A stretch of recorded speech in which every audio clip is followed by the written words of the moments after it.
Alright, welcome to epic22. We are joined by Adamxoxo, IGL org owner, however we want to put it now. I guess we can go into a bit more detail for that particular one. But we'll do a quick rundown of how you've performed thus far. So, I mean, you went 5-0 in groups. I wouldn't say they were easy teams. I would still say it's actually more of a kind of closer knit than what you generally get at an Epic. But at the same point, it still proved relatively comfortable for you guys. I mean, was there any particular struggles, or was it quite like smooth sailing, shall we say? I think there was one team, Oz, I can't even say the name. Yeah, I know who you're on about. Who, Opulent. Yeah, Opulent, who, like, we got into it and we underestimated them. I think we went like 7-0 down. And once we realised that obviously they could play, you kind of realised that we needed to sort ourselves out and get on with it. And obviously we brought it back to finish the game out, and I think I finished about 16-12. But apart from that, I'd say, you know, we've won our games. They've been, you know, comfortable.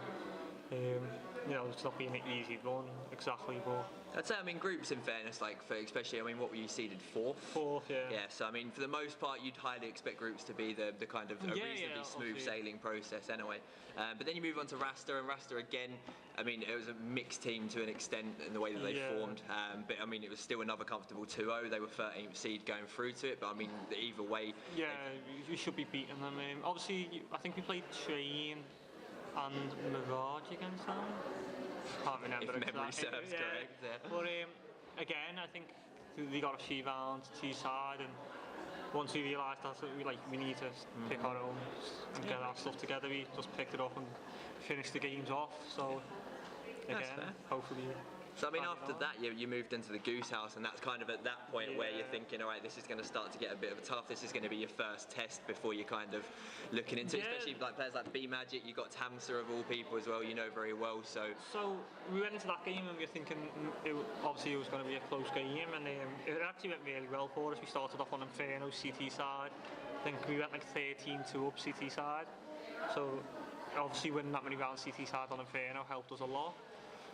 T-side did completely anti-stratted us. They'd been watching our demos and stuff, so they got the first few couple of rounds, but then we just changed up and done stuff we hadn't done before and finished the game off. And then we went to Overpass, which I was surprised they let us play, because obviously even when I played for UFAG and played for everyone else, Overpass was a map that I liked to play.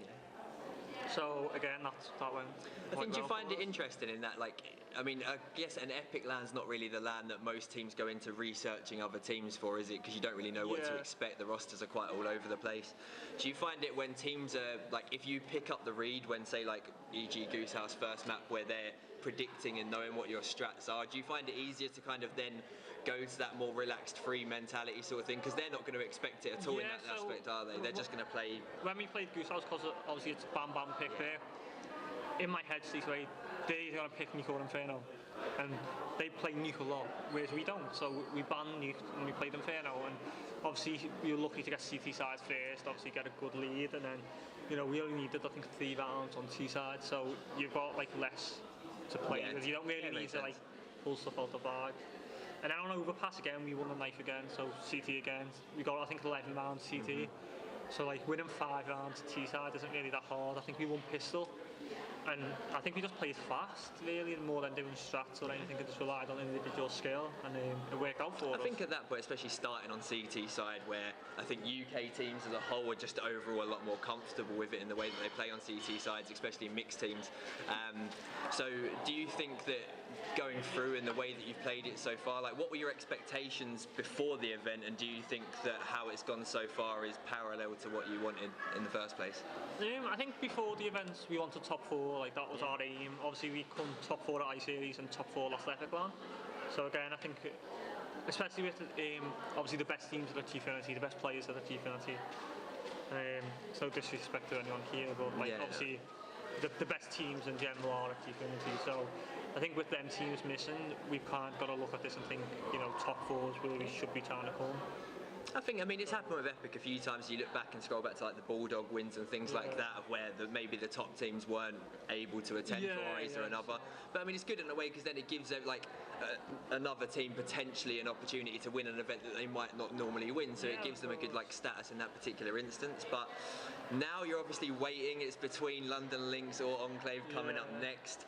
Any particular feelings towards that? Have you got anyone that you might prefer, or is it any like? I think London Links would be better to play against. Sure.